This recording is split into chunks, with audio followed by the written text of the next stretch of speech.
अस्सलाम वालेकुम। आज हम बनाएंगे बहुत ही मज़ेदार और रिफ़्रेशिंग स्ट्रॉबेरी जूस, जो कि आप इजीली अपने घर में बना सकते हैं। और आपको सिखाएंगे कि कौन से इंग्रेडिएंट्स को यूज़ करते हुए आप अपने स्ट्रॉबेरी जूस का मज़ा दोबारा कर सकते हैं। तो वीडियो को एंड तक देखिए और हमें लाइक एंड सब्सक्राइब करना मत भूलिए। आप देख रहे हैं कुकियाम्स।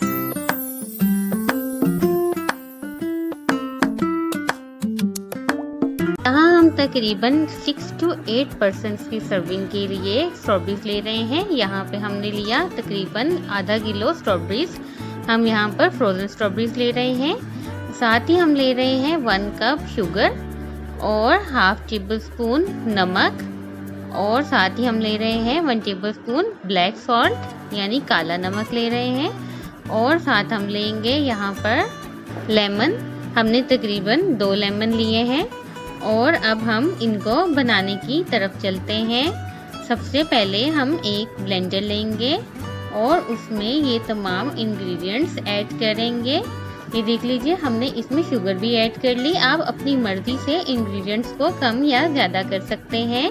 अगर आप ज़्यादा सॉल्टी लाइक करते हैं तो आप सॉल्ट ज़्यादा भी इसमें ऐड कर सकते हैं। अब देखिए, हमने स्ट्रॉबेरीज भी इसमें ऐड कर दी हैं और तकरीबन हमने हाफ जग पानी रखा है इसमें, और इसको हम फिर अच्छी तरह से ब्लेंड करेंगे। ये देख लीजिए, अब हम इसको ब्लेंड करने की जानिब आ रहे हैं। यहाँ एक बात का ख्याल रखिए कि आपने ब्लेंडर को फुल नहीं करना, क्योंकि अगर आप फुल कर देंगे तो स्ट्रॉबेरी सही तरीके से इसमें मिक्स नहीं होंगी। हमें इसको इतना ब्लेंड करना है कि तमाम जितने इंग्रेडिएंट्स हमने इसमें ऐड किए हैं वो तमाम यकजा हो जाए। यहाँ इस बात का ख्याल रखना ज़रूरी है कि हमने अभी लेमन ऐड नहीं किए। लेमन हम एंड में ऐड करेंगे, वो हम आपको दिखा देंगे। ये देख लीजिए, अब ये तकरीबन मिक्स हो चुके हैं और ये बहुत कलरफुल सा लग रहा है। ये देख लीजिए, हमने यहाँ पर फ्रोज़न स्ट्रॉबेरीज ली थी, इसलिए इनको ब्लेंड होने में थोड़ा टाइम लगता है। अब देख लीजिए, ये ब्लेंड हो चुकी है। अब हम इसमें लेमन स्क्वीज़ कर रहे हैं। हमने तकरीबन 2 लेमन इसमें स्क्वीज़ किए हैं, क्योंकि स्ट्रॉबेरीज खुद भी खट्टी होती हैं, यानी उनमें खटाई पाई जाती है। इसलिए अगर आप ज़्यादा खटाई लाइक करते हैं तो आप ज़्यादा भी यूज़ कर सकते हैं, लेकिन 2 लेमन इनफ होते हैं। इससे देखिए, इसका कलर बहुत प्यारा आ जाता है और ये बिल्कुल रेडिश हो जाता है। ये देखिए कितना प्यारा कलर है। अब हम इसे अगेन ब्लेंड करेंगे। इसे अगेन ब्लेंड करना बहुत ज़रूरी है ताकि इसमें मौजूद जो लेमन हमने ऐड किए थे वो अच्छी तरह से इसमें मिक्स हो जाएं। इससे इसका कलर और टेस्ट दोनों बहुत ज़्यादा अच्छे बनते हैं और इनकी खुशबू बहुत अच्छी आती है।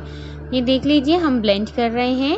अब ये देखिए अच्छी तरह से ब्लेंड हो चुका है। अब इसमें मौजूद जो इसके छोटे सीड्स होते हैं, जो बीज होते हैं, वो नीचे बैठ जाते हैं थोड़ी देर में और इसके ऊपर तमाम जूस आ जाता है। तो इसलिए हमें इसको स्ट्रेन करने की ज़रूरत नहीं पड़ती, लेकिन अगर आप चाहें तो आप इसको स्ट्रेन भी कर सकते हैं।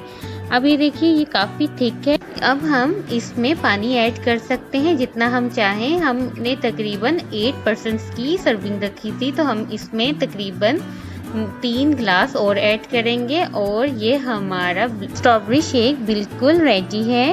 तो कैसी लगी आपको आज की रेसिपी, ज़रूर बताइए और इसे अपने फ्रेंड्स एंड फैमिली के साथ शेयर करना मत भूलिए। अपना बहुत ख्याल रखिए और देखते रहिए कुकियाम्स। अल्लाह हाफिज़।